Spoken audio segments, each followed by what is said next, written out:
Hi friends, Kavichandra audio நாவல் சேனலுக்கு அன்புடன் உங்களை வரவேற்கிறேன். சேனலை சப்ஸ்கிரைப் செய்யாமல் தொடர்ந்து கேட்டுக்கொண்டிருக்கும் நண்பர்களே, உங்களது சப்ஸ்கிரிப்ஷன், லைக்ஸ், ஷேர்ஸ், கமெண்ட்ஸ் எங்களை அடுத்த நிலைக்கு கொண்டு செல்வதோடு உங்களுக்காக இன்னும் புதிய முயற்சிகளை செய்ய வைக்கும். அதனால் மறக்காம சேனலை சப்ஸ்கிரைப் பண்ணிட்டு உங்களது அன்பை லைக்ஸ், ஷேர்ஸ், கமெண்ட்ஸ் மூலமாக எங்களுக்கு தெரிவியுங்கள். கதைகளை தொடர்ந்து நீங்கள் கேட்க விரும்பினால் அப்படியே பக்கத்தில் இருக்க பெல் பட்டனை கிளிக் பண்ணுங்க. வாங்க கதைக்குள்ள போகலாம். மழலை 18. அடுத்த ஒரு மாதத்தில் ரித்விக், நக்ஷத்திராவின் திருமணம் நடந்து முடிந்திருந்தது. இப்போது இருக்கும் சூழ்நிலையில் பிரம்மாண்டமாக திருமணம் செய்ய ரித்விக் கொஞ்சமும் விரும்பவில்லை.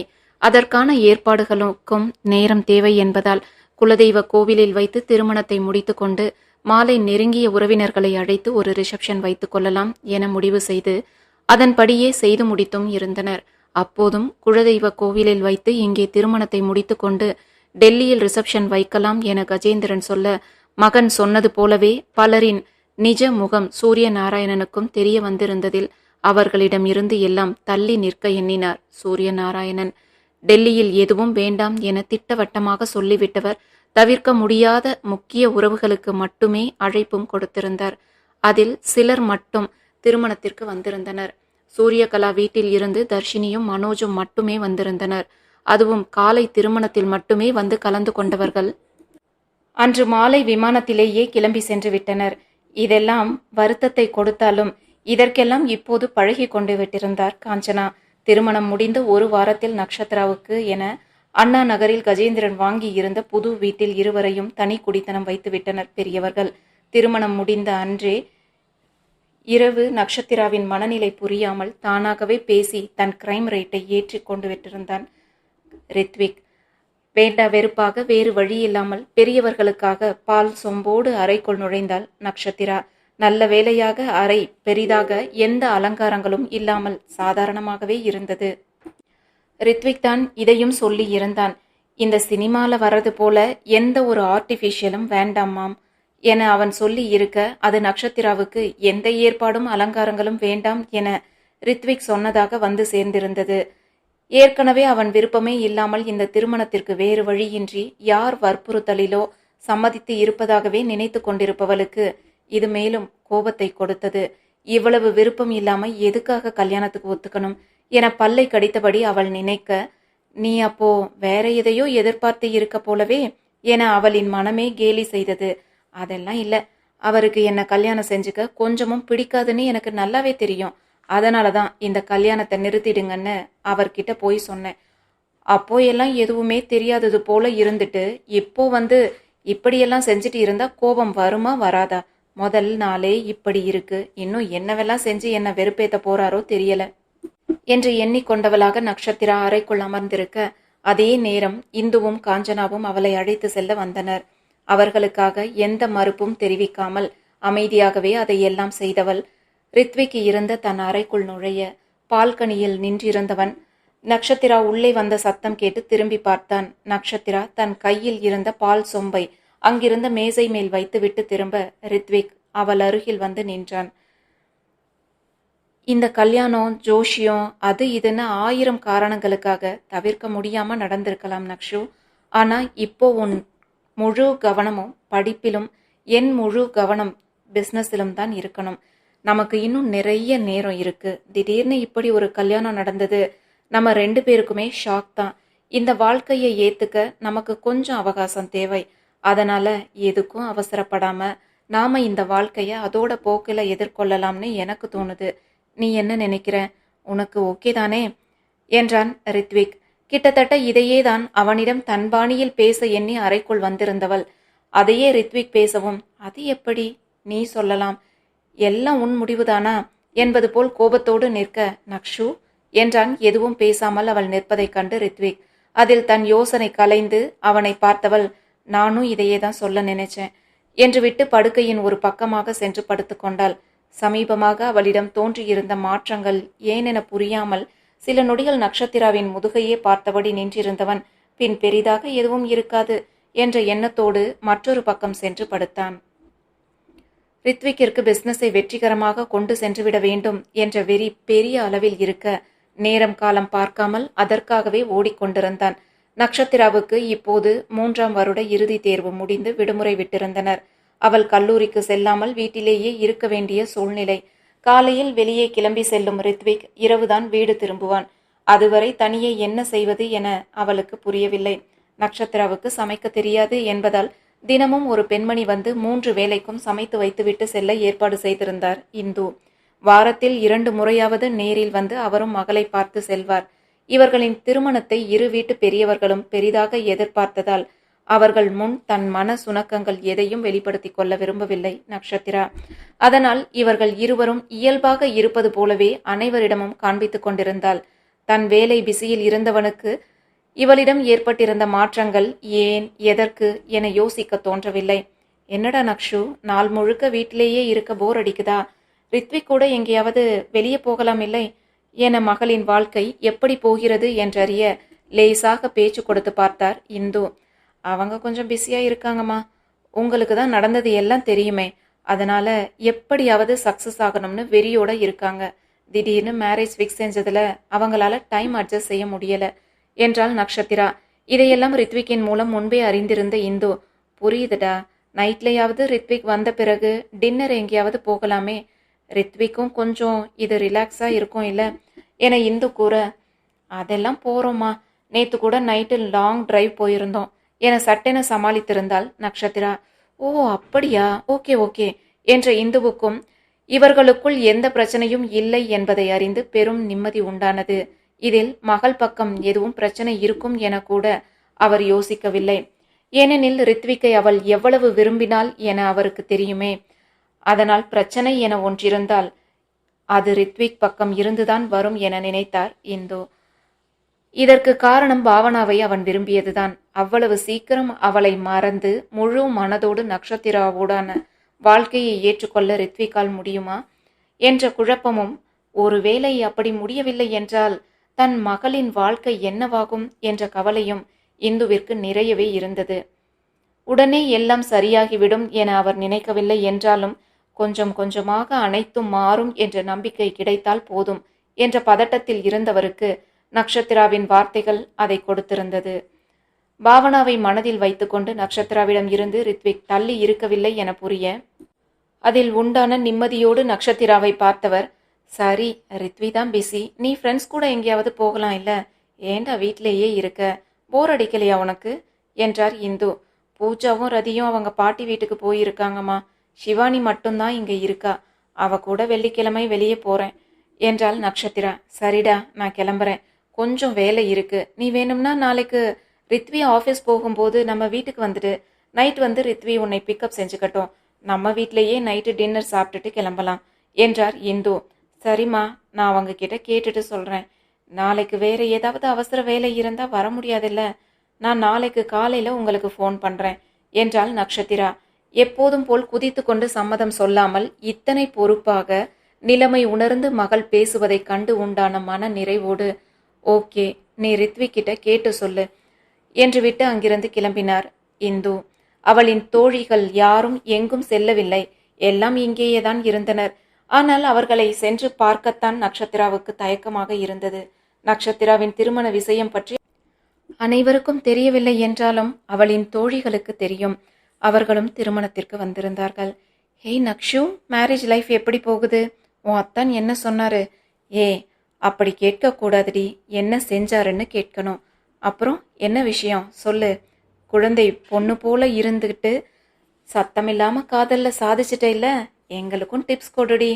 அதன் பின் எப்போது அவர்களோடு பேச முயன்றாலும் இதையெல்லாம் பேசியே அவர்கள் கேலி செய்து கொண்டே இருக்க, எதை மறக்க வேண்டும் என நினைக்கிறாளோ அதையே அவர்கள் சுற்றி சுற்றி வந்து பேசிக்கொண்டிருக்க, நீங்க நினைக்கிறது போல இங்க எதுவும் இல்லை என நக்ஷத்திராவுக்கு கத்த வேண்டும் போல் இருந்தது.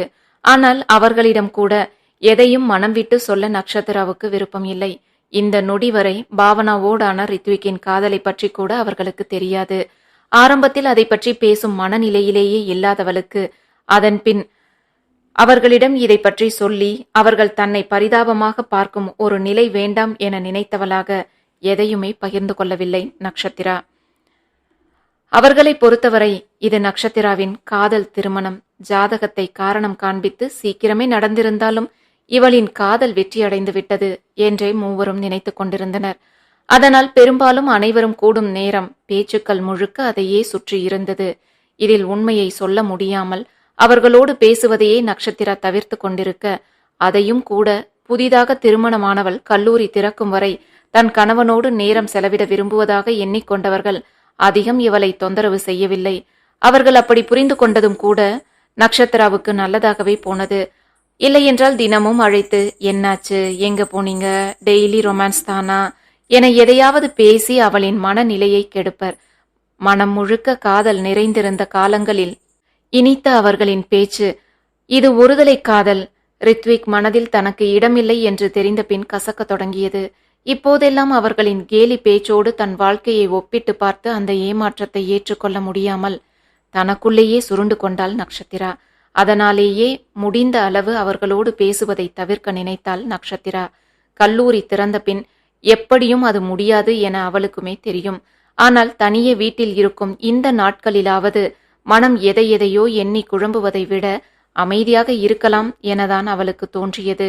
ஆனால் மருந்தை சாப்பிடும்போது குரங்கை நினைக்காதே என்றால்தான் மனம் அதிகமாக அதையே நினைக்குமாம். அப்படித்தான் இருந்தது அவளின் நிலையும். பழையதை எல்லாம் யோசிக்காதே என சொல்ல சொல்ல அடிக்கடி மனம் பழைய நினைவுகளையே சுற்றி கொண்டிருந்தது. ஒரு காலத்தில் காதல் கண்ணை மறைக்க இயல்பாக நடக்கும் ஒன்றை கூட ரித்விக் நேசத்தோடு தன்னை நெருங்குவதாக நினைத்து ஏமாந்தது எல்லாம் நினைவுக்கு வந்தது. ஒருமுறை அவன் சென்னை வந்திருந்தபோது குடும்பமாக வெளியே சென்றிருந்தனர்.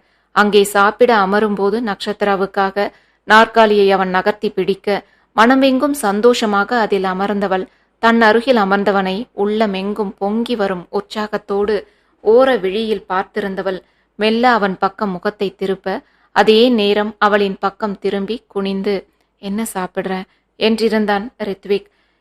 ஒரு நொடி இருவரின் முகமும் அத்தனை நெருக்கத்தில் இருந்தது. அதில் மனம் படபடத்து போக தடுமாற்றத்தோடு பார்வையை தழைத்து கொண்டு எதுவும் பேச முடியாமல் அமர்ந்திருந்தாள் நக்ஷத்திரா. அந்த நொடி வேறு யாரும் இதை பார்த்து விடுவார்களோ என்ற பதட்டத்தோடு வேகமாக அவள் நகர்ந்து அமர்ந்ததும் புன்னகையோடு ரித்விக் அவளை பார்த்ததும் எல்லாம் சேர்ந்து அவளுள் ஒரு மாயையை உருவாக்கி இருந்தது. இதையெல்லாம் யோசித்தவாறே நக்ஷத்திரா அமர்ந்திருக்க வீடு திரும்பி இருந்தான் ரித்விக். உணவு மேசையில் கேசரோல்கள் இருப்பதை கண்டவன், மாமி வந்தாங்களா நக்ஷு என்றான். ஆமா, கொஞ்ச நேரம் முன்னதான் கிளம்பினாங்க. நாளைக்கு என்ன வீட்டுக்கு வர சொன்னாங்க. காலையில நீங்க கிளம்பும்போது அங்க கொண்டு போய் விட்டுட்டு நைட்டு வரும்போது கூட்டிக்க சொன்னாங்க. உங்களால முடியாதுன்னா வேண்டாம், நான் ஏதாவது சொல்லி சமாளிச்சுக்கிறேன் என்றாள் நக்ஷத்திரா. அதில் அவளை கேள்வியாக திரும்பி பார்த்தவன், ஏன் என்னால முடியாது, நாம போகலாம் எனவும், ஓகே அப்ப போகலாம், நான் அம்மா கிட்ட சொல்லிடுறேன் என்று அந்த பேச்சை அதோடு முடித்து கொண்டு விட்டிருந்தாள் நக்ஷத்திரா. வாய் ஓயாமல் பேசிக்கொண்டிருப்பவள் இப்போது வார்த்தைகளுக்கு வலிக்குமோ என்பது போல எண்ணி எண்ணி பேசுவது ஏன் என புரியாமல் குழம்பியவன், உனக்கு ஏதாவது பிரச்சனையா, ஏன் ஒரு மாதிரியா இருக்க என சில நாட்களாகவே தன் மனதில் உறுத்தி கொண்டிருந்த கேள்வியை அவளிடம் கேட்டிருந்தான் ரித்விக். ஏன், எனக்கு என்ன? நக்ஷத்திரா புரியாமல் அவன் முகம் பார்க்கவும், இல்ல நீ ஏதோ சரியா பேசாத மாதிரி எனக்கு ஒரு ஃபீல் என்றான் ரித்விக். ஓ அப்படியா, எனக்கு அப்படி எதுவும் தெரியல என்று விட்டு சாப்பிட அமர்ந்தவள் வேகமாக சாப்பிட்டு முடித்து எழுந்தாள். ரித்விக் சிறிது நேரம் தொலைக்காட்சி பார்த்து கொண்டு அங்கேயே அமர்ந்துவிட அறைக்குள் சென்று அலைபேசியை எடுத்தவளுக்கு கை தானாக தோழிகள் இருந்த குழுவின் பக்கம்தான் சென்றது. அங்கு எப்போதும் போல் ஜாலியாக ஒருத்தரை ஒருத்தர் வம்பு இழுத்துக்கொண்டு நிறைய பேசியிருந்தாலும் அதில் இடையிடையே நக்ஷத்திராவையும் அவளின் திருமண வாழ்க்கையையும் பற்றிய பேச்சு எட்டி பார்த்தது. இதற்கு பயந்தே இங்கே வராமல் இருந்தவள் சட்டென அலைபேசியை பக்கத்தில் வைத்துவிட்டு தலையணையை அணைத்து கொண்டு சுருண்டு படுத்தாள். எதையோ எதிர்பார்த்து ஏமாந்தது போல, எதிலோ பெரிதாக தோற்றுவிட்டது போல அவளுள் ஒரு வெறுமை பரவ, என்ன வாழ்க்கை இது, நான் ஏன் இப்படி வாழணும், வழக்கமா விடுமுறை கிடைத்தா எவ்வளவு சந்தோஷமா இருக்கும், இங்க இந்த 4 சுவருக்குள்ள அடைஞ்சு கிடக்க எனக்கு என்ன அவசியம், என்னை பிடிக்காம இந்த கல்யாணத்துல விருப்பம் இல்லாம எதுக்காக ஒத்துக்கிட்டாங்க, நான் என்ன தப்பு செஞ்சேன் இப்படி ஒரு வாழ்க்கை வாழ. ஏதோ பேய் பிசாசை பார்த்தது போல பயந்து ஓடுறாங்க. காலையில கிளம்பி போனா நைட்டு தூங்குறதுக்கு மட்டும்தான் வீட்டுக்கு வராங்க. சாதாரணமா உட்கார்ந்து பேசக்கூட முடியல. பெருசா ஏதோ இடைவெளி உருவானது போல இருக்கு. என் வீட்டுக்குள்ளேயே நான் அந்நியப்பட்டு போனது போல இருக்கு. இப்படியே இருந்தா எனக்கு பைத்தியமே பிடிச்சிடும் போல என எண்ணிக்கொண்டு இருந்தவள் அப்படியே உறங்கி விட்டிருந்தாள். அரை மணி நேரத்திற்கு பிறகு அறைக்குள் நுழைந்தவன் படுக்கையின் குறுக்காக தலையணையை அணைத்தபடி நட்சத்திரா படுத்து உறங்கி இருப்பதைக் கண்டு, இன்னும் அப்படியே இருக்கா, கொஞ்சம் கூட குழந்தைத்தனம் மாறல என்று எண்ணியவனாக சென்று அவளின் உறக்கம் கலையாதவாறு லேசாக நட்சத்திராவை நகர்த்தி விட்டு படுத்தான். அடுத்த நாள் முழுக்க நட்சத்திராவுக்கு நொடியில் பறந்துவிட்டது. இத்தனை நாளாக நேரத்தை நெட்டி தள்ளி கொண்டிருந்தவளுக்கு அன்றைய நாள் எப்படி போனதென்றே தெரியவில்லை. ரித்விக்கோடு சென்று வீட்டில் இறங்கிய பின் காலை உணவு சாப்பிட்டுவிட்டு ஆபீஸ் கிளம்பி விட்டிருந்தான். இவர்களுக்காகவே காத்திருந்த கஜேந்திரனும் அவனோடே சாப்பிட்டுவிட்டு வெளியேறிவிட இந்துவோடு பழைய கதைகளை பேசியபடி நேரத்தை கழித்தவள். இந்து தனக்கு பிடித்ததாக பார்த்து பார்த்து சமைத்து வைத்த அனைத்தையும் ரசித்து ருசித்து சாப்பிட்டாள் நட்சத்திரா. ஏதோ பல நாள் பிரிந்து இருந்தது போல் இந்துவை ஒட்டிக்கொண்டே அவள் சுற்ற மகளின் மனநிலை அவருக்கும் நன்றாகவே புரிந்தது. திருமணமான பெண்கள் தாய் வீடு திரும்ப வரும்போது அவர்களின் மனநிலை எப்படி இருக்கும் என அவரும் உணர்ந்திருந்ததால் நட்சத்திரா என்ன எதிர்பார்க்கிறாள் என்று புரிந்து அதன்படியே அன்று முழுக்க அவளோடு இருந்தார் இந்து. மகள் வந்திருக்கிறாள் என்பதால் 4 மணிக்கே வீட்டிற்கு வந்துவிட்டிருந்தார் கஜேந்திரன். அவளுக்கு பிடித்ததையெல்லாம் வாங்கி கொண்டு வந்திருந்தவர், ரித்வி எப்போ வருவான் அக்ஷு, நாம நைட்டு டின்னருக்கு வெளியே போகலாமா என்றார். சரியா தெரியலப்பா, அவங்க வேலையை பொறுத்து ஒவ்வொரு நாளும் ஒவ்வொரு நேரத்துக்கு வருவாங்க. நீங்களே கேட்டு பாருங்களேன். அவர் ஓகே சொன்னா நாம போகலாம், இல்லனா வீட்லேயே ஏதாவது ஸ்பெஷலா செஞ்சு சாப்பிட்டுக்கலாம் என்றால் எதிலும் பட்டு கொள்ளாமல் நட்சத்திரா. ஏன் அதை நீ கேட்டு சொல்ல மாட்டியா என கஜேந்திரனுக்கு கேட்க தோன்றவில்லை. நட்சத்திராவின் நடவடிக்கையில் அவருக்கு எந்த வித்தியாசமும் தெரியாததால் இயல்பாக கூறுவதாகவே எண்ணிக்கொண்டவர் ரித்விக்கை அழைத்து தங்கள் யோசனையை பகிர்ந்து கொள்ள உடனே அவனும் வருவதாக ஒத்துக்கொண்டான்.